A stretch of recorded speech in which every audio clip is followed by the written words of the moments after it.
सुप्रभात आप सभी को। आज हम लोग देखेंगे 2009 का जो पेपर था उसमें चल रहा था 84 तक देखे थे। अब 85 से हम लोगों को देखना है। तो इससे पहले का हो चुका है, जितना पेपर है 2009 से पहले का जितना है, तो आज 2009 का ख़त्म हो जाएगा। उसके बाद 2010 का भी देखा जाएगा इसके बाद।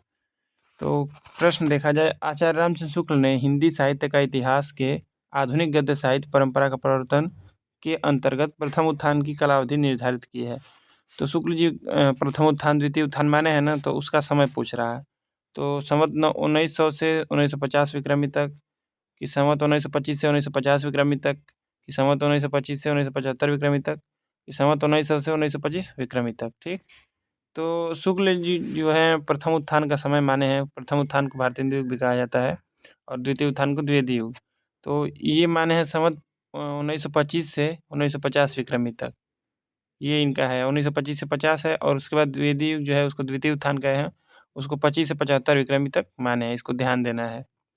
अब आगे देखा जाए, आचार्य रामचंद्र शुक्ल ने भारतेंदु हरिश्चंद्र, इनका जन्म हुआ 1850 में और मृत्यु हुई 1885 में। भारतेंदु हरिश्चंद्र के रचना काल को दृष्टि में रखकर संवत 1925 से 1950 की अवधि को नई धारा अथवा प्रथम उत्थान की संज्ञा दी है और इस काल को हरिश्चंद्र तथा उनके सहयोगी लेखकों के कृतित्व से समृद्ध माना है। ठीक। अब देखिए 86 नंबर, वैदेही वनवास नामक काव्य लिखा है। तो वैदेही वनवास किसकी रचना है? देव लिखे हैं, कि अयोध्या सिंह उपाध्याय हरिऔध लिखे हैं, कि बद्रीनाथ चौधरी प्रेमघन लिखे हैं, कि भारतेंदु हरिश्चंद्र लिखे हैं? तो वैदेही वनवास, परिप्रवास, ये सब रचनाएं किसकी है? अयोध्या सिंह उपाध्याय हरिऔध। ठीक। अयोध्या सिंह उपाध्याय हरिऔध लिखे हैं वैदेही वनवास। अयोध्या सिंह उपाध्याय के काव्य ग्रंथों में परिप्रवास 1914 ईस्वी, पद्म प्रसून 1925, चुभते चौपदे है, चोखे चौपदे है और चोखे चौपदे का डेट दिया 1932, बोलचाल नाम से लिखे हैं, रस कलश नाम से लिखे हैं तथा वैदेही वनवास 1940 प्रसिद्ध है। ठीक। अब देखा जाएगा 87 नंबर, रत्नाकर शब्द किस कवि के साथ जुड़ा है? रत्नाकर किस कवि के साथ जुड़ा है? इन उपनाम है जैसे ना, हरिश्चंद्र है, कि जगन्नाथ है, कि बद्रीनारायण है, कि भिखारी दास है। तो हम लोग याद किए हैं जगन्नाथ दास रत्नाकर, तो यही है रत्नाकर। ठीक। रत्नाकर का जगन्नाथ, अब्र उर्दू में का बद्रीनारायण, ये बद्रीनारायण चौधरी जो है ये अब्र नाम से उर्दू में लिखते थे और रसा नाम से उर्दू में कौन लिखता था? भारतेंदु हरिश्चंद्र। ठीक। अब आगे देखा जाए, और जगन्नाथ दास रत्नाकर जो हैं वो जकी नाम से लिखते थे। ठीक। ये भी ध्यान देना है। अब बद्रीनाथ चौधरी अब्र नाम से और जगन्नाथ दास रत्नाकर जकी नाम से। रंग में भंग नामक काव्य कृति के रचयिता है।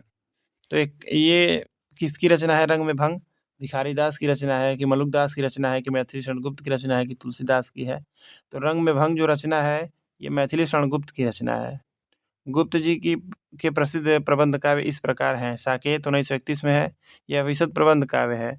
इसमें लक्ष्मण की पत्नी उर्मिला को नायिका बनाकर राम कथा कही गई है। ठीक, ध्यान देना है। यशोधरा, ये चंपू काव्य भी है, 1932 में है। ठीक, चंपू काव्य भी है, इसको भी ध्यान देना है कि ये चंपू काव्य है यशोधरा। इसकी नायिका गौतम बुद्ध की पत्नी यशोधरा है, ये भी ध्यान देना है कि इसकी नायिका कौन है? गौतम बुद्ध की पत्नी यशोधरा है, जिनके नाम पे लिखा गया है यशोधरा। विकट भट्ट, जोधपुर के एक राजपूत सरदार की 3 पीढ़ियों तक चलने वाली कथा, जिसमें वचन निभाने का वर्णन है। रंग में भंग, यह राजपूती आन की कथा है। किसान, यह एक सामान्य किसान के जीवन संघर्ष की कथा है। ठीक। अब देखिए 89 नंबर, मार्ग के दोनों तरफ वृक्ष हैं का अनुवाद संस्कृत में है। तो इसमें इसमें जो है अविता परिता निक्सा है ना, तो ये द्वितीय विभक्ति हो जाएगी इसमें। तो ऑप्शन देख लिया जाए, मार्गम उभयता वृक्षा सन्ति, मार्गस्य उभयता वृक्षा सन्ति, मार्गस्य उभयता वृक्षा सन्ति, मार्गे वृक्षा सन्ति। ठीक। तो इसमें ये वाला हो जाएगा सही, मार्गम उभयता वृक्षा सन्ति। ठीक। उभयता, सर्वता, धिक, ऊपरी ऊपरी। ठीक, ये सब दिया है कि इसमें पदों के योग में द्वितीय विभक्ति होती है। ध्यान देना कि द्वितीय विभक्ति सबके योगों में होती है। अब देखा जाए 90 नंबर, वीरांगना नामक उपन्यास के रचयिता हैं। तो वीरांगना उपन्यास के लेखक कौन है पूछ रहा है? जयशंकर प्रसाद हैं, कि रामनेस त्रिपाठी हैं, कि जगन्नाथ दास रत्नाकर हैं, कि रामधारी सिंह दिनकर हैं? तो वीरांगना उपन्यास किसका है? रामनरेश त्रिपाठी का है, इनका है। ठीक, अब देखा जाएगा। रामधारी सिंह दिनकर की रचना कृतियाँ निम्न है। तो ये रामधारी सिंह दिनकर की ये वीरांगना नामक उपन्यास है, रामनरेश त्रिपाठी का है। ठीक, ये यहाँ पे रामधारी सिंह दिनकर जो दिया है गलत दिया है वीरांगना। ठीक, इसलिए कि शिल्पी में थोड़ा गलत गलत भी दिया है। वीरांगना उपन्यास रामनरेश त्रिपाठी का ही है। ठीक है, तो इसको ध्यान देना है कि ये वीरांगना उपन्यास जो है रामनरेश त्रिपाठी का है। इसमें गलत भी दिया है शिल्पी में, इसीलिए लोग इसको सॉल्व नहीं करते हैं अकेले।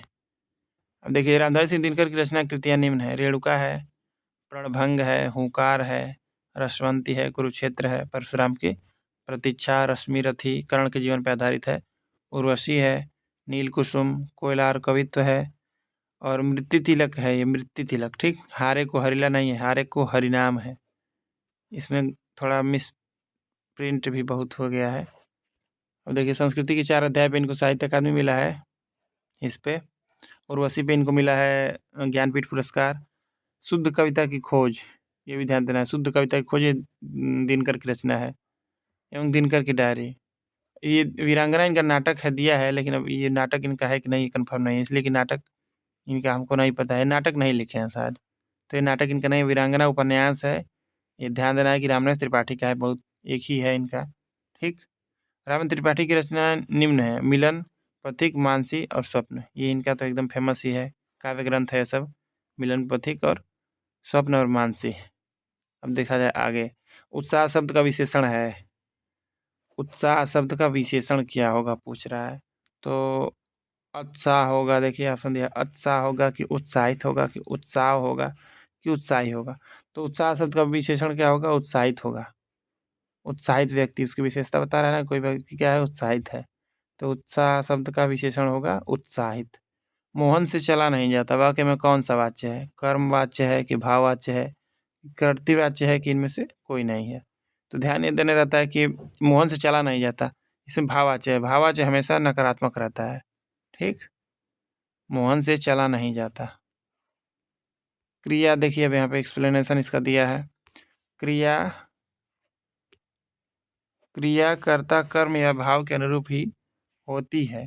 कर्तृवाच्य में जब कर्ता के साथ नि विभक्ति चिन्ह आ जाता है तब कर्तृवाच्य होते हुए ये क्या लिखा है, मिट गया है। कर्तृवाच्य में जब कर्ता के साथ नि विभक्ति चिन्ह आ जाता है तब कर्तृवाच्य होते हुए ने क्रियाकर्ता के अनुरूप नहीं रहती है। इसका कारण प्रयोगों की विविधता है। जब क्रियाकर्ता के अनुरूप होती है तो उसे कर्तारी प्रयोग कहते हैं। ध्यान देना कि जब क्रियाकर्ता के अनुरूप होती है तो उसे कर्तारी प्रयोग कहते हैं, एकदम मोस्ट इम्पॉर्टेंट है। जब कर्म के अनुरूप होती है तो उसे कर्माणी प्रयोग कहते हैं। यानी कि क्रिया अगर जो है कर्ता के अनुसार है तो उसको कर्तारी प्रयोग कहेंगे, और कर्म के अनुसार है तो कर्माणी प्रयोग कहेंगे। ठीक, अब देखिए आगे। जब क्रिया न कर्ता के अनुसार होती है न कर्म के अनुसार, तब वह सदा पुल्लिंग, अन्य पुरुष और एक वचन में ही रहती है। इसी को भावे प्रयोग कहते हैं। ठीक, ये ध्यान देना एकदम मोस्ट इम्पॉर्टेंट है। आज गणित के अध्यापक ने कक्षा नहीं ली, वाक्य में अर्थ के आधार पर वाक्य है। तो अर्थ के आधार पर वाक्य होते हैं 8 प्रकार के, और तो उसमें से पूछ रहा है कि कौन है ये? आज्ञावाचक वाक्य है कि निषेधवाचक वाक्य है कि प्रश्नवाचक वाक्य है कि इच्छावाचक वाक्य है? तो ये जो है निषेधवाचक वाक्य हो जाएगा। ठीक, अब देखा जाए। महाकवि कालिदास किस अलंकार के लिए प्रसिद्ध है? उपमा, श्लेष, रूपक, उत्प्रेक्षा। तो ये कहा गया है ना, उपमा कालिदासस्य। संस्कृत साहित्य से प्रश्न है ये, उपमा कालिदासस्य। तो ध्यान देना है कि कालिदास किसके लिए प्रसिद्ध है? उपमा के लिए। और पद लालित्य के लिए कौन फेमस है? तो दंडी। और माघ में 3 गुण था, माघे संति त्रय गुण।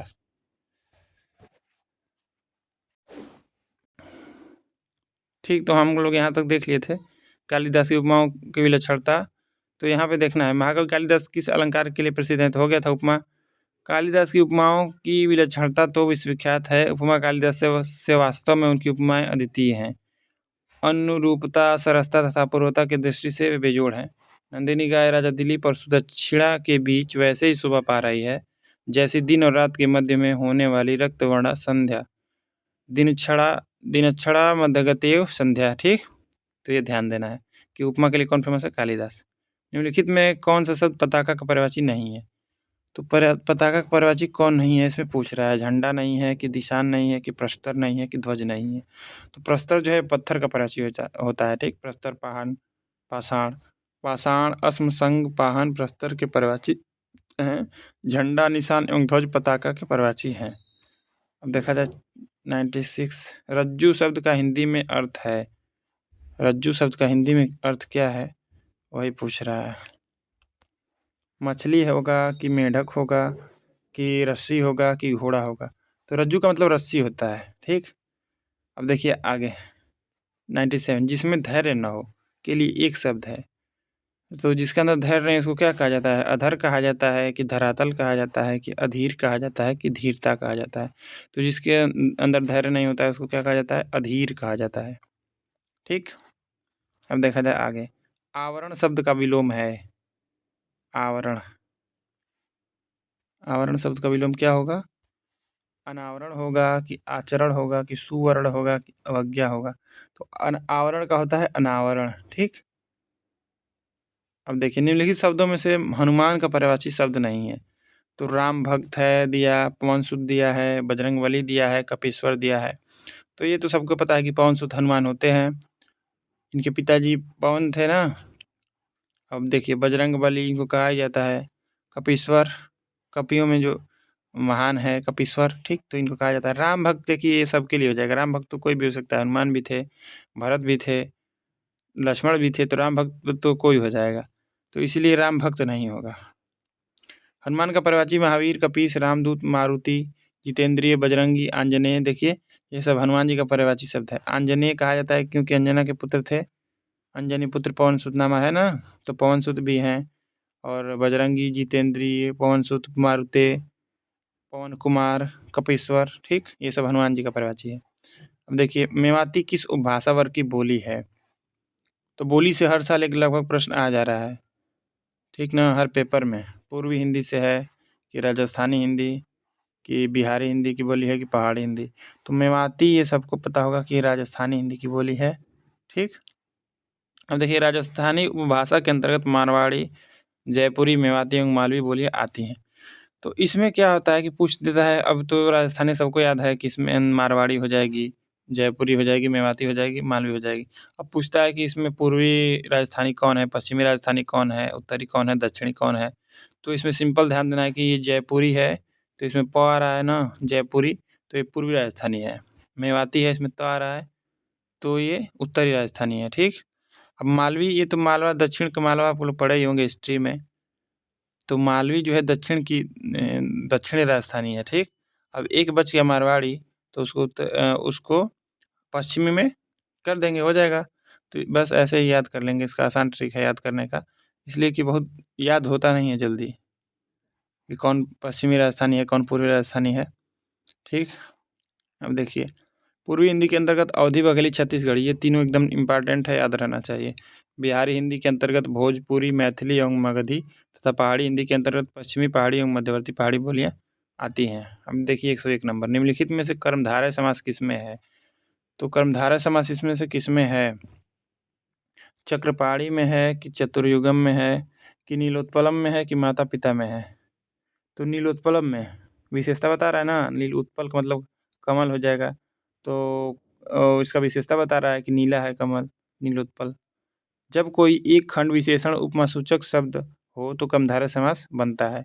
इसे समानाधिकरण तत्पुरुष भी कहते हैं, क्योंकि विग्रह करने पर इसमें दोनों पद एक ही कारक या विभक्ति में होते हैं। ये समास विशेषण विशेष्य और उपमान उपमेय की स्थिति के अनुसार बनते हैं, ठीक।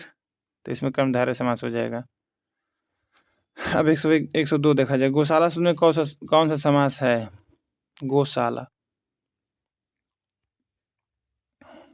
गायों के लिए जो उसमें गाय जहाँ पे रहते हैं उसको गौशाला कहा जाता है ना। अब देखिए यहाँ पे कौन सा समास है, ऑप्शन देख लीजिए। तत्पुरुष समास दिया है, द्वंद्व दिया है, कर्मधारय दिया है, द्विगु दिया है। तो इसमें होगा गौशाला में तत्पुरुष समास हो जाएगा, ठीक।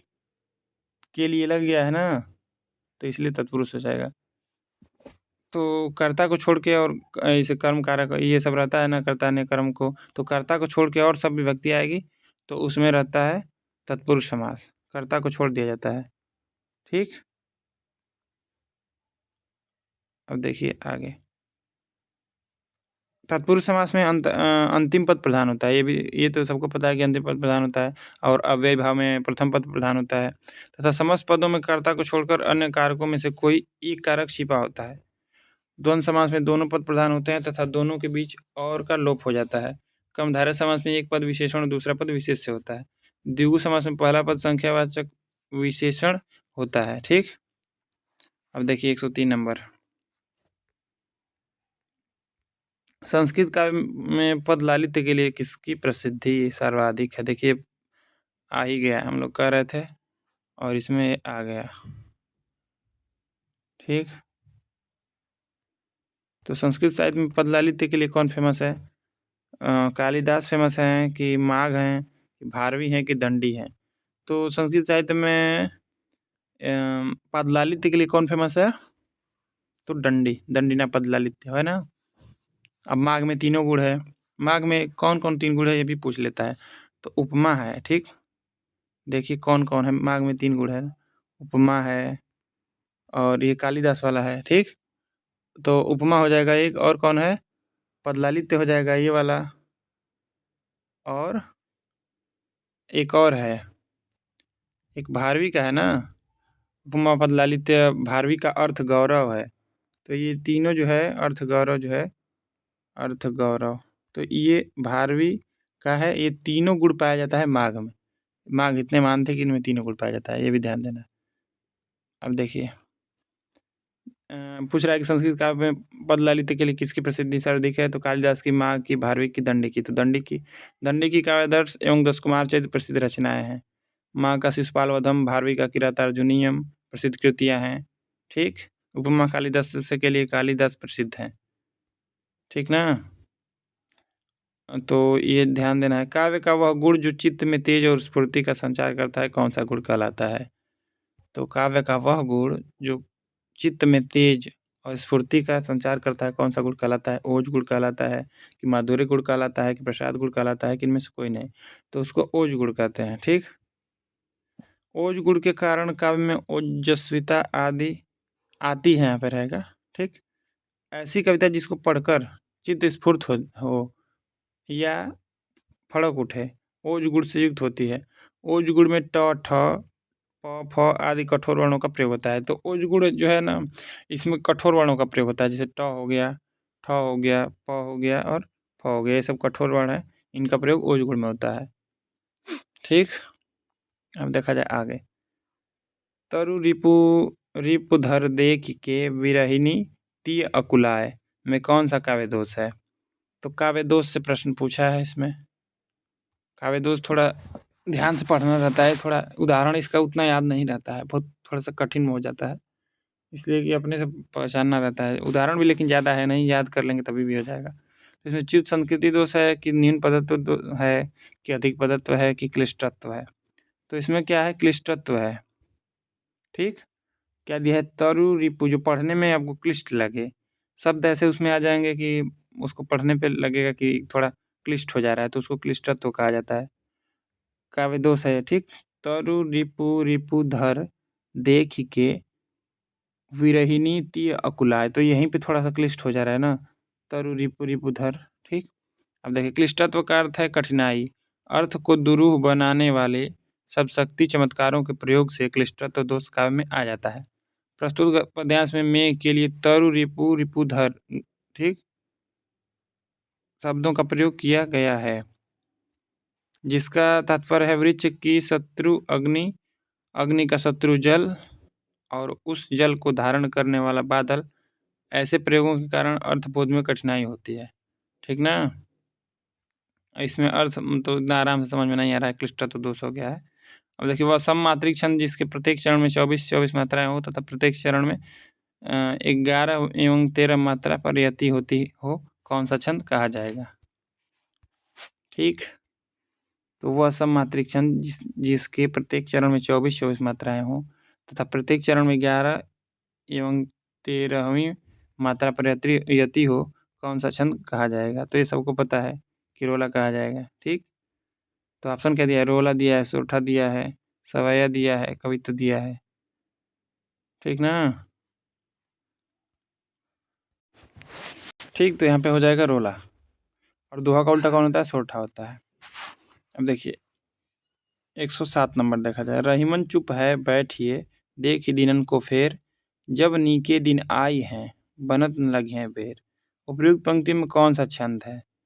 तो इसमें छंद पूछ रहा है, तो इसको अब क्या करना पड़ेगा कि गिनना पड़ेगा। ठीक, तो गिनना पड़ेगा इसको। देखा जाए इसमें क्या है, तो ऑप्शन दिया है दोहा है कि सोरठा है कि रोला है कि चौपाई है। तो यहाँ पे हो गया 1 2 3 4 5 6। देखिए यहाँ पे 1 2 3 4 हो गया इसमें, फिर 5 6 7 8, यहाँ पे 2 हो गया, फिर 9 10, फिर यहाँ पे 11, फिर यहाँ पे 13। तो यहाँ पे 13 हो गया ना, तो 13 इसमें हो गया, तो इसमें 11 होगा, गिन लीजिएगा। तो 13 11 क्या होता है? दोहा होता है। ठीक, तो 13 11 दोहा हो जाएगा। यहाँ पे दोहा है। दोहा असमात्रिक छंद है। इसके सम चरणों में 11 11 मात्राएं होती हैं तथा विषम चरणों में 13 13 मात्राएं होती हैं। दोहे के विषम चरणों के प्रारंभ में जगड़ है रह गए। ठीक, जगड़ नहीं रहना चाहिए, जगड़ नहीं रहना चाहिए। अब आगे देखा जाए। लखनऊ में आयोजित 1936 ईस्वी को के प्रगतिशील लेखक संघ के ऐतिहासिक आयोजन के अध्यक्ष थे। तो 1936 ईस्वी में प्रगतिशील लेखक संघ का आयोजन हुआ था, तो उसके अध्यक्ष कौन थे? प्रेमचंद थे कि जयशंकर प्रसाद थे कि सूर्यकांत त्रिपाठी निराला थे कि मुल्कराज आनंद थे? तो इसको ध्यान एकदम याद रहना चाहिए कि प्रेमचंद थे उसके अध्यक्ष। ठीक, 1936 में हुआ था, लखनऊ में हुआ था। ठीक, तो 108 नंबर हो गया। इसका एक्सप्लेनेशन देख लिया जाए। 1918 ईस्वी में रूस में समाजवादी क्रांति हो चुकी थी। इसका प्रभाव भारत के बुद्धिजीवियों पर भी पड़ा और 1936 ईस्वी में लखनऊ में प्रगतिशील लेखक संघ की स्थापना हुई, जिसकी अध्यक्षता प्रेमचंद ने की। ठीक, विख्यात मार्क्सवादी समीक्षक हैं। तो विख्यात मार्क्सवादी समीक्षक कौन रहे हैं? रामविलास शर्मा हैं कि शांति द्विवेदी हैं कि आचार्य रामचंद्र शुक्ल हैं कि रामस्वरूप चतुर्वेदी हैं? तो विख्यात मार्क्सवादी समीक्षक कौन है? रामविलास शर्मा। और प्रथम पूछ देगा तो शिवदान सिंह चौहान को बताया जाएगा। प्रथम मार्क्सवादी समीक्षक तो शिवदान सिंह चौहान। और विख्यात पूछ देगा तो रामविलास शर्मा। इनको 1991 में व्यास सम्मान मिला था ना, तो वही रामविलास शर्मा है। देखिए रामविलास शर्मा जी हिंदी साहित्य के मार्क्सवादी सिद्धांतों पर परखने वाले समीक्षक हैं। उनकी कृतियाँ निम्न हैं, तो इनकी रचनाएं भी बहुत फेमस हैं। प्रगति और परंपरा है, प्रगतिशील साहित्य की समस्याएं नाम से लिखे हैं, आस्था और सौंदर्य है, भाषा साहित्य और संस्कृति है, मार्क्सवाद और प्राचीन साहित्य का मूल्यांकन है। ठीक, अब देखिए आपका बंटी उपन्यास की लेखिका है। तो आपका बंटी ये 1971 में उपन्यास लिखा कौन? तो इसको देखा जाए। मृदुला गर्ग लिखी हैं कि कृष्णा सोबती लिखी हैं कि उषा प्रेमवदा लिखी हैं कि मन्नू भंडारी लिखी हैं? तो आपका बंटी उपन्यास लिखी हैं ये मन्नू भंडारी। ठीक, मन्नू भंडारी के उपन्यास निम्न है। महाभोज 1979 में लिखी हैं। आपका बंटी 1971 में है। 1 इंच मुस्कान राजेंद्र यादव के साथ। ठीक, 1 इंच मुस्कान जो है ये राजेंद्र यादव के साथ लिखी हैं। ये 1973 में है। ठीक ना? मृदुला गर्ग के उपन्यास चितकोबरा, उसके हिस्से की धूप, वंशज, अनित्य, ये सब मृदुला गर्ग का उपन्यास है, ये भी ध्यान देना है। कृष्णा सोबती के उपन्यास सूरजमुखी, अंधेरे के यारों के यार यहाँ पे रहेगा। ठीक, ये गलत लिखा है। मित्रों मरजानी है, डार से बिछुड़ी है। ठीक, जिंदगी नामा है। जिंदगी नामा पे इनको साहित्य अकादमी मिला है, ये भी ध्यान देना है। यहाँ पे एक लड़की नहीं रहेगा, यहाँ पे ए लड़की रहेगा। एक लड़की है ना, ये गलत है, ए लड़की है, ये वाला ए। ठीक, ए लड़की। तो ए लड़की है। उषा प्रेमवदा के उपन्यास रुकोगी नहीं राधिका, ये भी ध्यान देना है कि रुकोगी नहीं राधिका, उषा प्रेमवदा। 55 खंभे लाल दीवार, ये भी फेमस है बहुत। अब देखिए 111 नंबर। हिंदी का प्रथम दुखांत नाटक कौन सा है? तो हम लोग बहुत पढ़े हैं कि हिंदी का प्रथम दुखांत नाटक कौन सा है। तो अंधेर नगरी है कि भारत दुर्दशा है कि रणधीर प्रेम मोहिनी है कि कली कौतुक है? तो ये रणधीर प्रेम मोहिनी जो है लाला श्रीनिवास दास का नाटक है। ये हिंदी का प्रथम दुखांत नाटक है, इसको ध्यान देना है। ठीक, अब देखिए ध्रुव स्वामिनी नाटक की रचना किसने की? भारतेंदु हरिश्चंद्र की है कि प्रताप नारायण मिश्र की है कि हरिकृष्ण प्रेमी रहना चाहिए यहाँ पे, जौहर हो गया है, दूसरा कोई होगा तब। जयशंकर प्रसाद की हैं। तो ध्रुव स्वामिनी नाटक कौन लिखा? जयशंकर प्रसाद लिखे हैं। ठीक, जयशंकर प्रसाद द्वारा रचित नाटकों का विवरण इस प्रकार है। तो देखिए कौन कौन नाटक लिखे हैं। विशाख लिखे हैं, विशाखा नहीं है, विशाख है, विशाख है। अजातशत्रु 1922 में है, कामना है 1924 में, जन्मेजय का नागयज्ञ 1926 में, और स्कंदगुप्त 28 में है, एक घूट है 1930 में, और चंद्रगुप्त का डेट एकदम मोस्ट इम्पॉर्टेंट 1931 में है। ध्रुवसामिनी का भी डेट एकदम मोस्ट इम्पॉर्टेंट, क्योंकि इनका अंतिम यही नाटक है 1933 ईस्वी। अब देखिए, जो पहले कभी न हुआ हो, जो पहले कभी न हुआ हो उसके लिए एक शब्द है, तो उसके लिए क्या होगा? अद्भुत होगा, अभूतपूर्व होगा, कि अपूर्व होगा, कि अनुपम होगा। तो जो पहले कभी न हुआ उसके लिए अभूतपूर्व शब्द का प्रयोग होता है। आँख की किरकिरी होना का अर्थ है अप्रिय लगना, धोखा देना, कष्टदायक होना, बहुत प्रिय होना। तो आँख की किरकिरी होना का अर्थ होता है अप्रिय लगना। ठीक, आँख की किरकिरी हो गई मतलब अप्रिय लग गया। अब देखिए 115 नंबर, भाषा की सबसे छोटी इकाई कौन सी है? तो ये सब लोग पढ़े होंगे कि भाषा की सबसे छोटी इकाई क्या है। तो ऑप्शन देखा जाए, पहले शब्द है, कि व्यंजन है, कि स्वर है, कि वर्ण है। तो वर्ण जो है भाषा की सबसे छोटी इकाई इसको माना जाता है। ठीक, अब देखा जाए 116 नंबर प्रश्न, नारी विमर्श पर लिखने वाली पहली महिला लेखिका कौन है, पूछ रहा है इसमें। तो ऑप्शन देखा जाए, महादेवी वर्मा है, कि बंग महिला है, बंग महिला जो कहानी लिखी है दुलाई वाली, कि शिवानी है, कि सुभद्रा कुमारी चौहान है। तो नारी विमर्श पर लिखने वाली पहली लेखिका जो है ये महादेवी वर्मा है। ठीक, यहाँ पे बंग महिला जो लिखा है ना, ये गलत दिया है ऑप्शन, आंसर इसका गलत दिया है। इसलिए कि नारी विमर्श पर सबसे पहले लिखा है, एक कहानी सबसे पहले लिखी है, लेकिन नारी विमर्श पर लिखने वाली पहली लेखिका महादेवी वर्मा ही है। ठीक, श्रृंखला की कड़ियाँ इनकी है ना, रचना वही है, तो महादेवी वर्मा होगी। इसमें आंसर इसका गलत दिया है, इसको सही कर लिया जाएगा। गमन का विलोम है, गमन का विलोम है आना, उतरना, रुकना, आगमन। तो गमन का विलोम आगमन हो जाएगा। ठीक, अब देखा जाए 118 नंबर, हिंदी के प्रारंभिक काल को वीरगाथा काल नाम किसने दिया? तो प्रारंभिक काल यानी कि आदिकाल को वीरगाथा काल कौन कहा है? तो आचार्य रामचंद्र शुक्ल कह दिए हैं, कि अजय प्रसाद द्विवेदी कह दिए हैं, कि राहुल संकीर्तन कहे हैं, कि मिश्र बंधु कहे हैं। ठीक, तो देखिए रामचंद्र शुक्ल कहे हैं वीरगाथा काल, ये ध्यान देना है। वीर काल रहेगा तो विश्वनाथ प्रसाद मिश्र हो जाएंगे। अजय प्रसाद द्विवेदी आदिकाल का है, राहुल संकीर्तन का है कि सिद्ध सामंत काल है, और मिश्र बंधु का है कि ये आरंभिक और प्रारंभिक में बहुत कन्फ्यूजन रहता है। ठीक, तो ये आरंभिक काल का है मिश्र बंधु, ध्यान देना। प्रारंभिक काल रहेगा तो गणपति चंद्रगुप्त को लगाया जाएगा। और क्या है, और बीजवपन काल है एक, तो बीजवपन काल कौन कहा? महावीर प्रसाद द्विवेदी। ठीक, ये महावीर प्रसाद द्विवेदी, द्विवेदी वाले। और क्या है छूट रहा है, देखिए ग्रियर्सन है तो वो चारण काल कह दिए, और रामकुमार वर्मा सिद्ध संधियों चारण काल कह दिए। तो आदिकाल का नामकरण बहुत हुआ है, उसको भी ध्यान देना है कि कौन क्या नाम दिया है। हिंदी का प्रथम कवि कौन है? सरहपा, सबरपा, देवसेन, कबीर। तो हिंदी का प्रथम कवि सरहपा हैं, और मान्य है राहुल संकीर्तन। ठीक, हिंदी की प्रथम रचना श्रावकाचार्य है, लेकिन हिंदी का प्रथम कवि कौन है? सरहपा है, और माने हैं राहुल संकीर्तन। ये भी ध्यान देना है कि सरहपा को, अब पूछ देगा प्रश्न, ऐसे पूछा भी है प्रीवियस ईयर में, कि हिंदी का प्रथम कवि सरहपा को किसने माना है? तो राहुल संकीर्तन जी माने हैं। अब देखिए, निम्नलिखित रासो ग्रंथों में कौन सा काव्य एक प्रेम काव्य या श्रृंगार काव्य है? प्रेम काव्य या श्रृंगार काव्य कौन है? विशलदेव रासो है, कि परमाल रासो है, कि पृथ्वीराज रासो है, कि जयमंग जयचंद्रिका है। तो विशलदेव रासो जो है ये श्रृंगार काव्य है। ठीक, अब देखिए, नरपति नाल कृत 1155 ईस्वी का डेट है। नरपति नाल कृत 1955 ईस्वी में विरचित विशलदेव रासो की रचना की थी। विशलदेव रासो की रचना नरपति नाल की है, ये ध्यान देना है। परमाल रासो की रचयिता जगनिक। ठीक, ये रचना ध्यान देना है। पृथ्वीराज रासो की रचयिता चंद्रवरदाई, एवं जयमंग जयचंद्रिका के रचयिता भट्ट केदार थे। ठीक, और जयमंग जयचंद्रिका है एक। ठीक, इसके रचयिता कौन थे? भट्ट केदार।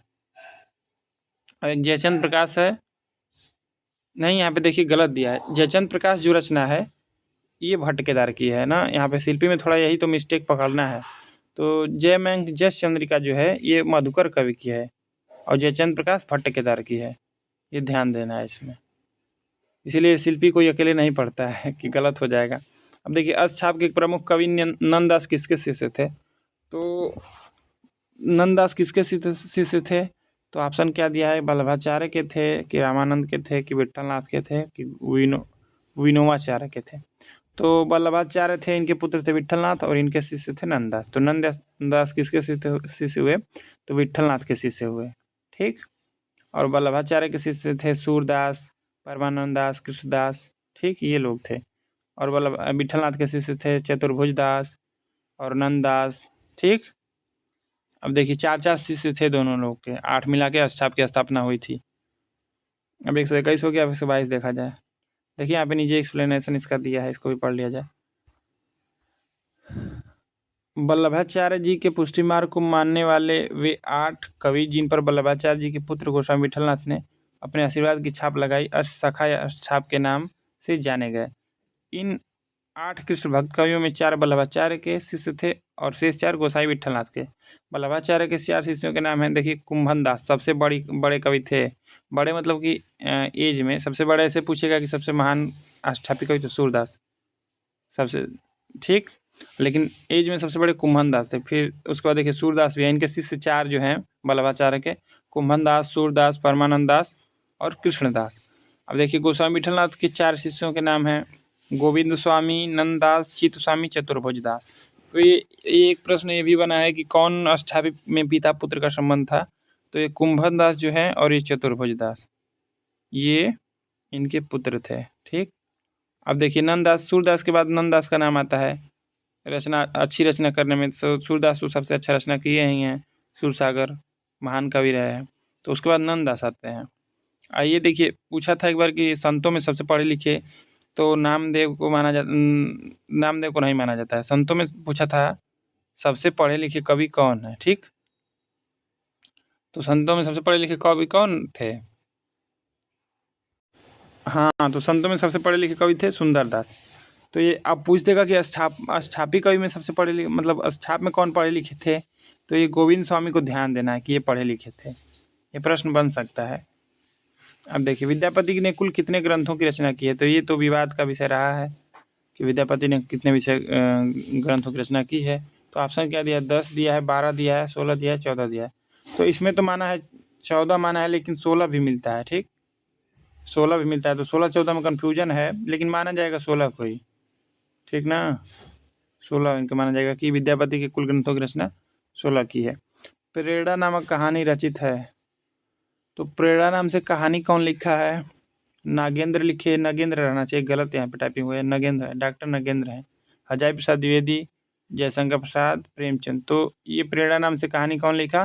प्रेमचंद लिखे, मुंशी प्रेमचंद। अब देखिए धूमिल को किस काव्य कृति पर साहित्य अकादमी पुरस्कार मिला था?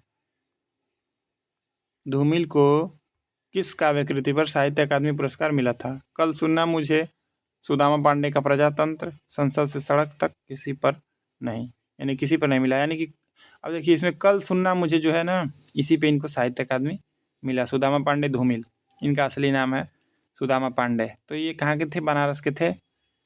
अब देखिए बिहारी सतसई में दोहे हैं 500, 718, 719, 717। तो बिहारी सतसई में दोहे कितने माने गए हैं? 719 दोहे माने गए हैं। ठीक ना। बिहारी दास कृत सतसई में दोहों की संख्या पर विद्वानों में मतभेद है, कहीं 713 तो कहीं 719 और कहीं 723 की संख्या मिलती है। तो मतभेद है, लेकिन 719 को इसमें मान लिया है आयोग ने। तो इसी को हम लोग याद रखेंगे कि बिहारी सतसई में दोहों की संख्या कितनी है? 719। और रामचंद्र शुक्ल माने हैं 700 दोहे। ठीक, तो ये भी ध्यान रखना है कि 700 दोहे कौन माना है? रामचंद्र शुक्ल माने हैं, आचार्य रामचंद्र शुक्ल। तो आज हम लोग का ये प्रश्न जो है 2009 का पेपर खत्म हो गया। अब इसके बाद हम लोग देखेंगे 2010 का पेपर। ठीक, तो इसमें क्या होता है ना, इसमें थोड़ा ज़्यादा डीप में बताने पे ये होने लगता है कि टाइम ज़्यादा लगता है, इसीलिए हम थोड़ा ऊपर ऊपर ही देख लेते हैं। तो ऊपर ऊपर देख लेंगे तो भी ठीक है, ज़्यादा डीप में जाएंगे अगर तो फिर ज़्यादा टाइम लग जाता है। ठीक ना। तो अब ये 3 पार्ट में ये लगभग पेपर ख़त्म हुआ है। एक साल का पेपर ख़त्म करने में 3 साल लग मतलब 3 पार्ट लग जाता है। तो 3 पार्ट में एक पेपर ख़त्म हो जाता है। लेकिन ये है कि आराम से अगर पढ़ेंगे पेपर को तो वो तैयार हो जाएगा जल्दी जल्दी। अब एक ही घंटा में पूरा पेपर ख़त्म करने का कोई मतलब नहीं है। जब याद ही नहीं होगा तो उसका मतलब क्या है? ठीक। और शिल्पी जो सॉल्व कर लेगा उसका तैयारी एकदम अच्छा से हो जाएगा, इसलिए कि शिल्पी किसी को तैयार नहीं है। शिल्पी तैयार रहेगा तो कोई भी दिक्कत नहीं होगी। ठीक। तो अब मिलते हैं कल, देखा जाएगा 2010 का पेपर कल। तब तक के लिए धन्यवाद आप सभी का।